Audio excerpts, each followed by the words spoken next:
Start out with the face frame down and apply a bead of glue into the dovetail groove.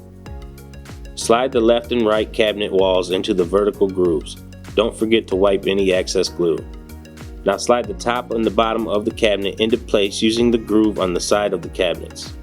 Flip the cabinet upright and slide the back wall into place using the grooves on the cabinet walls. Turn the cabinet onto its front and use pre-existing holes to secure the back of the cabinet to the top and bottom lips.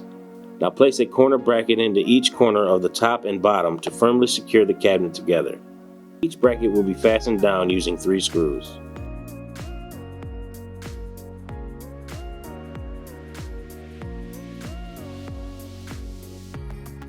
Place the door face down and set each hinge into place, making sure the holes on the hinge line up with the holes on the door. Fasten them down with 2 screws each. Then place a rubber bumper in each corner on the door opposite your hinges. Now place your door with attached hinges to the inside lip of the face frame and attach them to the cabinet using pre-existing dimples on the face frame.